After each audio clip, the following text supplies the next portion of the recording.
I, excuse me. I call to order this meeting of the Measure G1 District-wide Teacher Retention and Middle School Improvement Act Oversight Commission for Tuesday, December 9th. Mr. Hollis, can we have a roll call?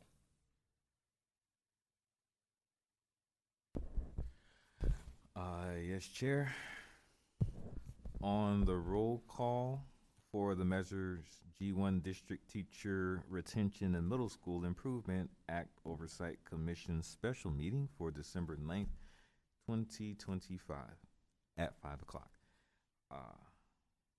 Secretary Mesa, Present. Vice Chair Chan, Present. Chair Riley.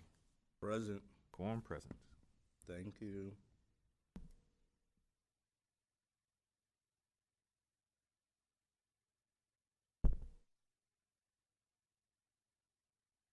Oh, sorry, Mr. Hollis, we don't have to approve the minutes from our last meeting? I didn't see that on the agenda. Not for this meeting. It's a special meeting, and minutes are of a routine nature, so they get taken off for special meetings. Awesome. Well, next is our consent agenda. There are 26 items on the agenda. They are all being brought to this commission as one. So if there are any specific items that we want to talk about, we would have to pull those items out. And there were two that I had noted. C2, 25-2928, and C26, 25-2959.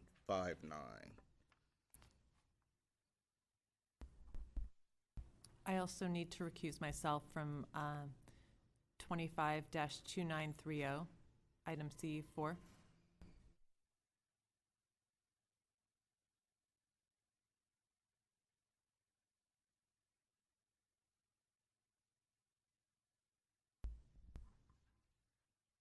Any others we need to pull out?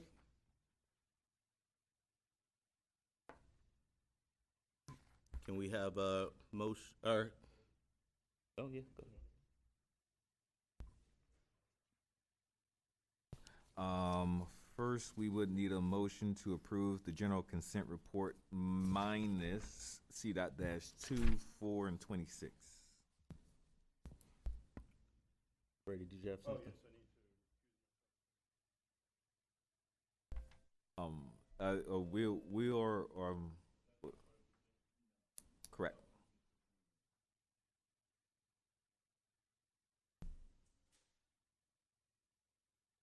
Can we have a motion to approve the consent agenda minus the stated items? Motion. Second. Right, so it's been moved and seconded to approve the general consent report minus C.-2, 4, and 26. Chair, would you mind if I run through all of the carryover funding requests that will be approved on the general consent report? Knock yourself out. All right, so the ones that are still on the general consent reports to be approved are C.-1, Ames College Preparation Middle School, C.-3, Aspire Berkeley Maynard. Actually, let me back that up. C.-1, 25, 29, 27, Ames College Preparation Middle School. C.-3, 25, 29, 29, Aspire Berkeley Maynard K-8 Academy.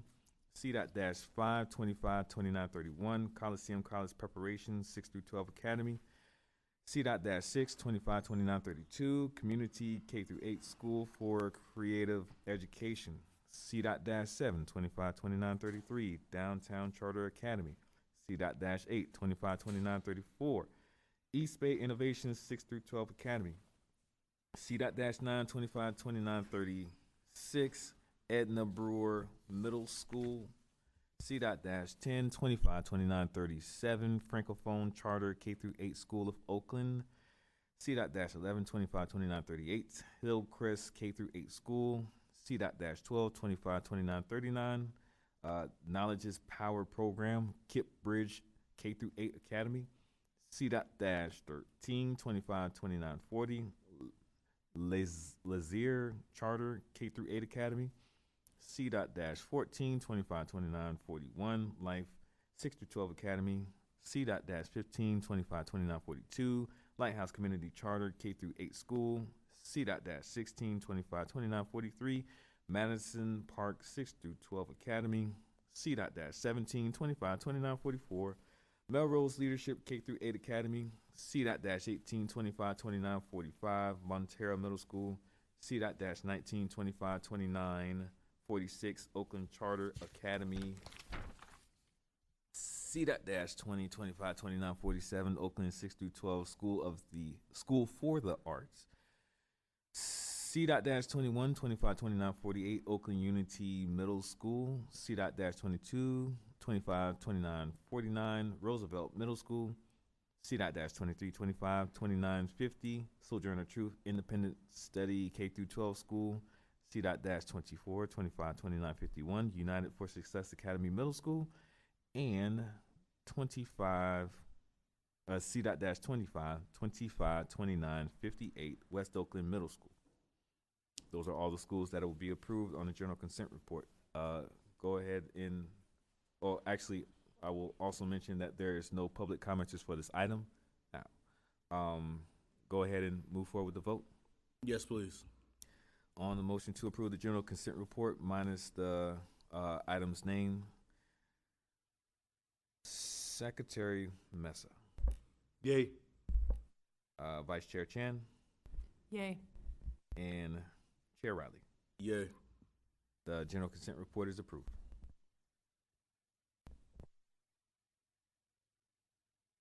So for the ones that were pulled out, we have to do them one by one, and do we motion first or after we have the discussion?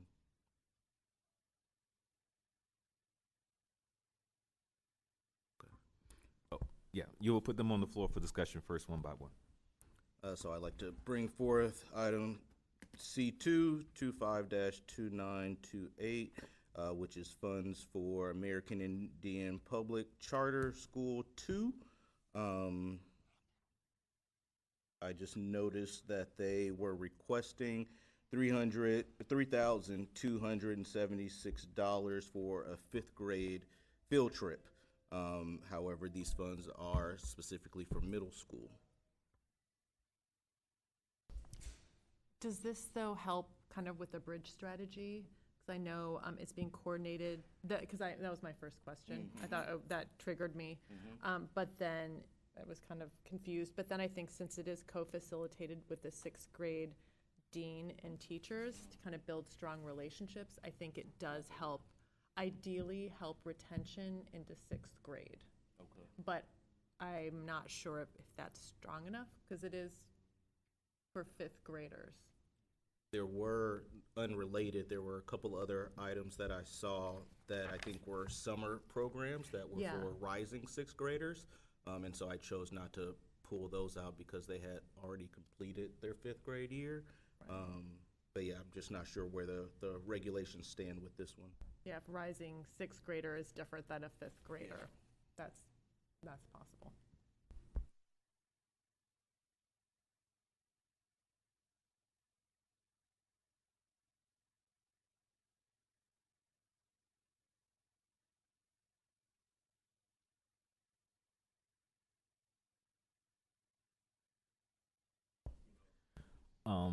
Karen, did you hear Networks Middle School Superintendent Hong in his question?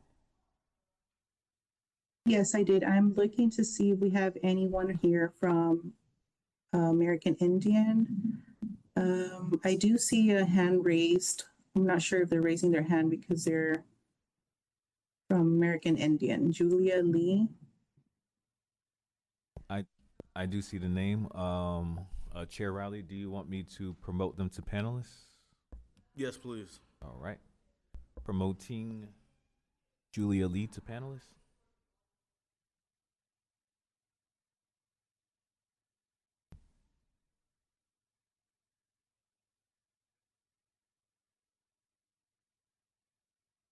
Good evening, everyone. I am from American Indian, AIPCS2, and I'm happy to give some feedback on the questions that were raised, if that's okay. Thank you. Of course. Yeah, so it's exactly kind of what you guys were describing earlier. It's our way to be able to retain our fifth graders going into sixth grade. We want them to have a relationship with the sixth grade teachers and our middle school dean to be able to have the field trip to the Space and Science Center. And I'm happy to answer any additional questions that might come up. Yeah, I mean, I think that definitely sounds like it is within the parameters of this measure. I guess my only question is around the technicality of it actually being for fifth grade and no middle school student participants, and if that's allowed.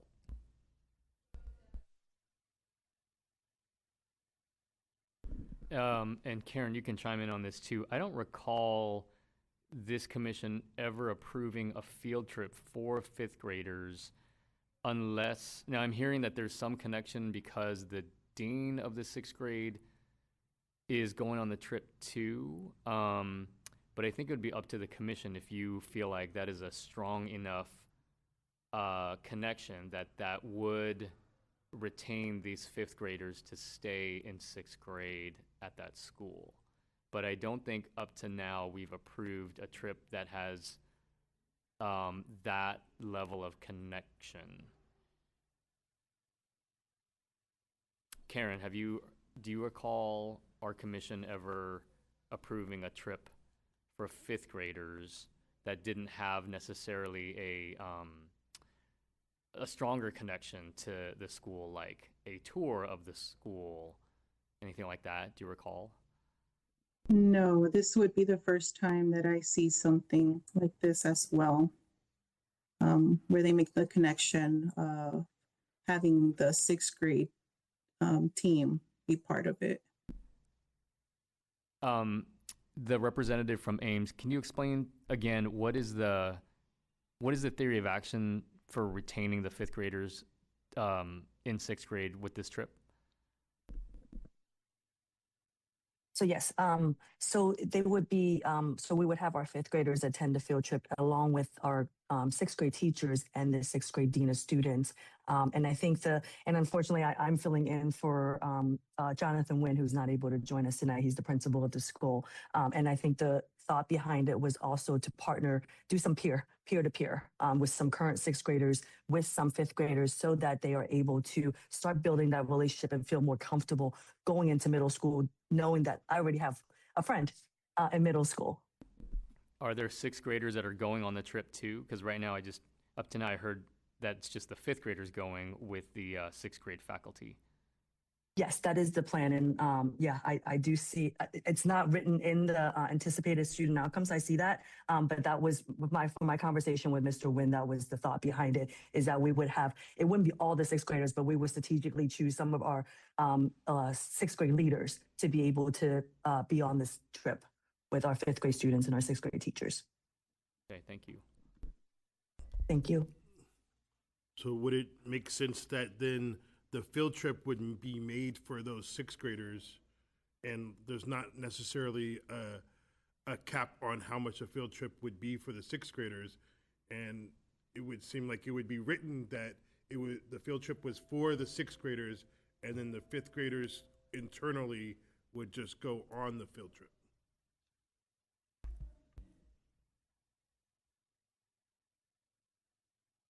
So I think it was just going to be a handful of sixth graders.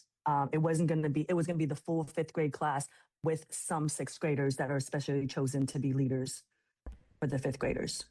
Yeah, I get that part. But like I said, there's no cap on sixth grade field trips. So even if it was 3 sixth grade field trips and the cost was like $7,000, that wouldn't change whether it was approved or not, because it was for sixth graders and then fifth graders. So it's kind of like how it's written would make more sense to me if the field trip was written for sixth graders, even if it was a handful, and then internally you guys brought fifth graders on the field trip. When is this Got it. field That trip? makes sense here. In the springtime. So I don't have the exact date in front of me, but it was planned for this spring. We also, though, have approved like marketing funds for retention in the past. So to me, this almost seems like an internal marketing, like where you're particularly if it's not just, if the dean and the teachers are, sixth grade teachers are involved in, facilitating and planning, and you have kind of some student sixth grade leaders, it is kind of a great way to market internally and hopefully get kids bought into sixth grade, ideally. Yeah. So I think it's an interesting way to use the funds, but I think, from a kind of like a bridge, a little bit of a internal marketing to kind of help student retention from fifth to sixth. I think it kind of hits it on a few different angles. I agree. I really do. I like the idea. I think now what's getting in my way is just how the proposal is written. I think I agree with Freddie on having it be more structured towards the sixth grade, and then also possibly including what the role the teachers and the middle school dean will play. If they're just there to chaperone, that's probably not as effective as them having an active part within the field trip. And I think if you did that, that would be more of what I see as, this enticing them to stay and to go on to middle school there. So for me, I would prefer if we could have the language updated a little bit more and bring this back to the commission for a vote. I do have a question for the panelists. What is like the retention at your school for fifth grade to sixth grade? Like, is that an issue? It was an issue that we identified this year, is that I believe this year with our AIPCS2, we had a decline of students from our fifth grade class. I believe we had 90 in fifth grade students last year. And at the beginning of this school year, we had 30 sixth graders. So that was definitely an effort that we wanted to do as far as making sure that we are making it fun for our kids to want to go from fifth grade to sixth grade at Ames.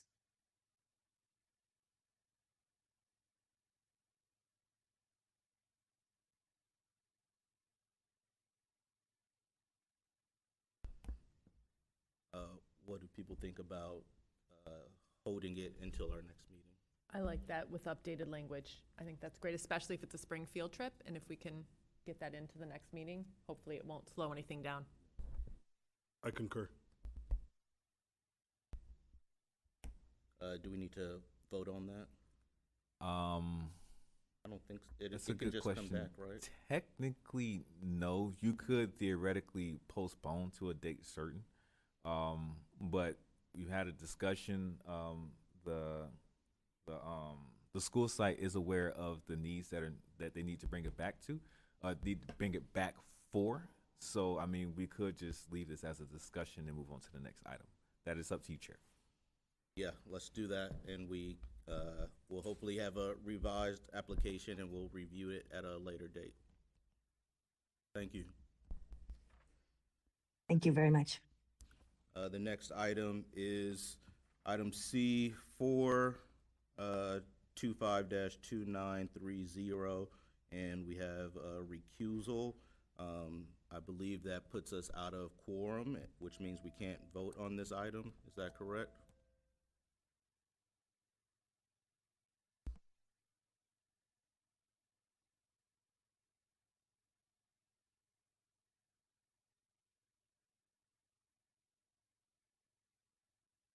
And mind you, for C.-2, there are no public members who would like to speak on that item. Just wanted to name that for the record. C.-4, there needs to be a recusal, you're saying? Yeah, so I mean, there's nothing else that could be done. You can say that this was discussed or simply not taken up, or. Okay, good talk. We will revisit once we hopefully have more members on the commission. And the last one we pulled out was C.-26, 25-2959. I pulled this out.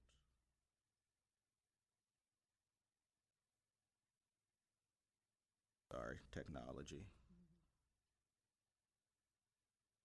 Oh, just the lack of application for it only being 2 pages didn't get a lot of context as we usually have, unless I'm missing part of it.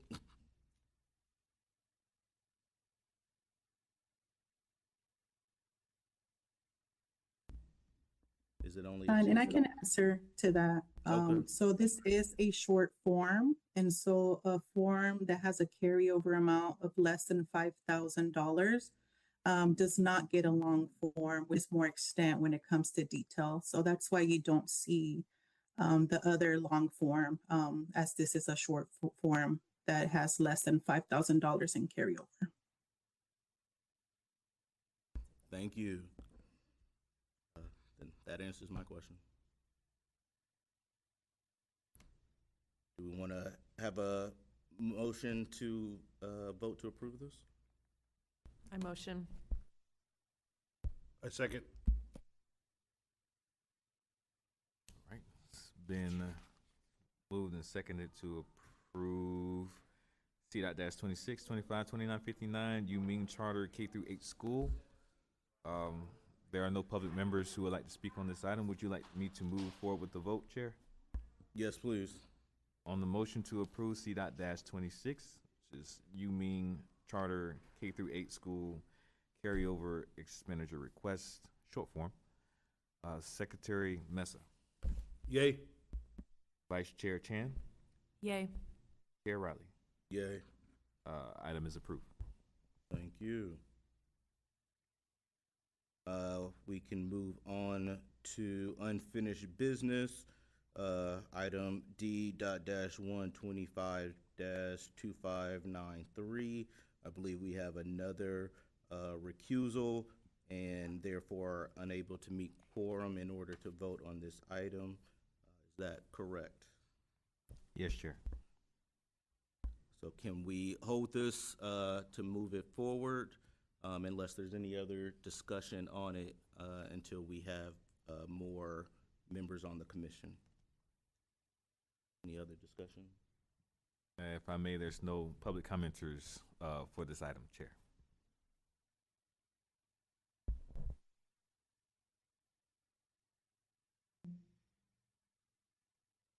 All right. We can move on to new business, item E.-1. And I don't know if somebody is presenting on this or if it's a voting item. Do we know what this is? It was a discussion item on Measure G1 unspent funds for 24-25. I forget what that discussion item was. Is this carryover from the last meeting? This is like a carryover in general, as far as I understood. It was. Last time, I remember one question that Karen has prepared for is there was a question about sites who had not spent an inordinate amount of money, like why they had not spent that much. Okay. And so that's probably what this discussion is. And so what Karen did was she looked at the schools that had not spent over $100,000, and there was 4 of those schools. She went ahead and looked at what their plan said that they were going to spend the funds on, and then she spoke with school staff to ask, well, what happened? How come you didn't spend it? And she can share more details now.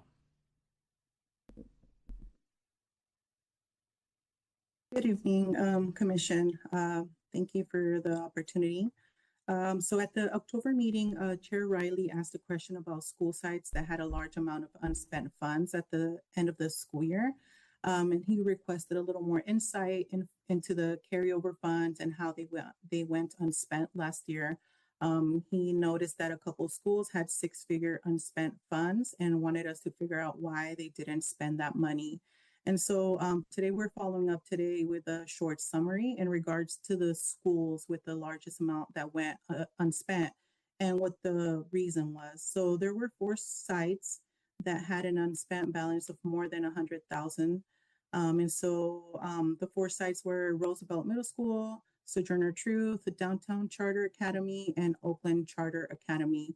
Roosevelt had about $350,000 in unspent funds. Sojourner Truth had 203,000. Downtown Charter had 131,000. Oakland Charter had 257,000 in unspent funds. So there were two main reasons for why schools didn't spend all of their allocation last year. And so one of the reasons was that they spent less than what they anticipated.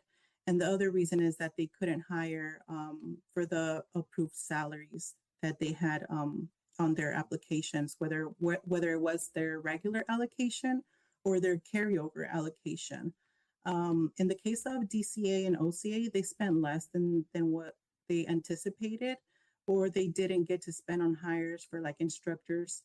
For example, an art instructor or an instruction for music production, they spent less than anticipated on supplies, on field trips, clubs, and extended contracts and stipends. In the case of Sojourner Truth, they never got to hire a case manager that was approved. And for Roosevelt, the major amount for their carryover was that they didn't spend on their consultant contracts, and they spent less than anticipated on music and art supplies. So with that being said, we noticed that the money was stacking up for various school sites, and that they couldn't spend on it because it was just too much carrying over. And so for that reason, we designed this new carryover process where at the end of a given school year, all unspent Measure G1 funds will be collected and reallocated to all sites in the form of a carryover, which at the end, it incentivizes the sites that used all of their funds. The carryover, like it has been mentioned before, is calculated using the same formula as the regular allocation. So that's mainly why we did this we designed this new carryover process, because we did notice that there was, a large amount at the end of the school year. And so starting with this year, we collected and reallocated it to all the sites, and the applications that you're seeing today and that you have approved in the September meeting. With those figures, those amounts, was the money that was collected and reallocated to the site. So there are some sites that didn't have any carryover at the end of 24-25, which have a carryover this year because of that new carryover process. Any questions? Thank you, and apologies for the memory lapse on that conversation. Just have one follow-up question.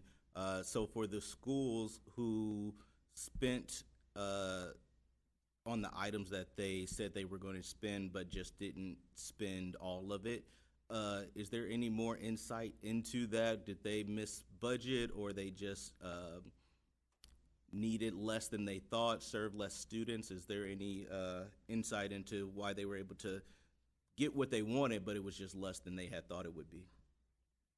I think they just had a big amount of money that they kind of put more towards it, and at the end they didn't need that much. So that's pretty much why that happened.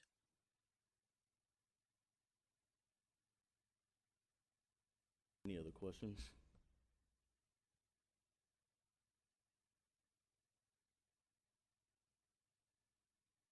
I don't know what to do. Move on.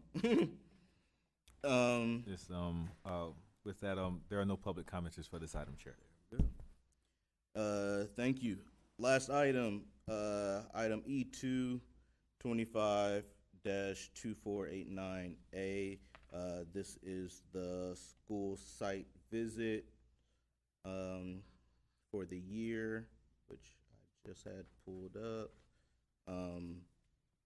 It looks like we have a few openings.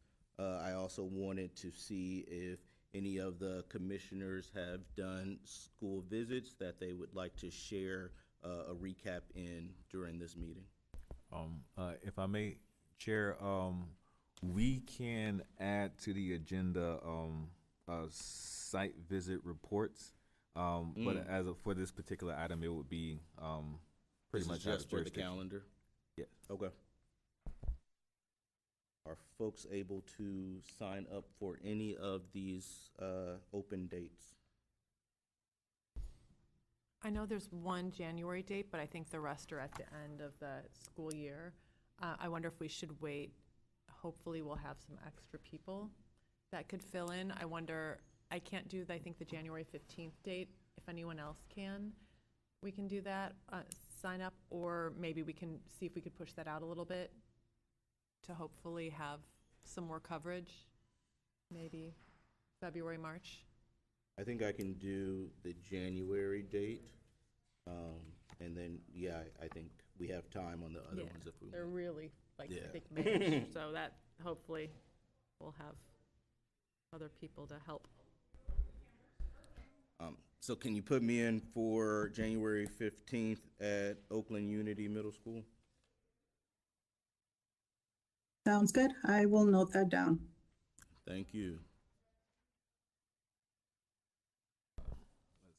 So just real quick, this item is on the agenda for approval because it was the added persons as attendees to particular schools. Sure.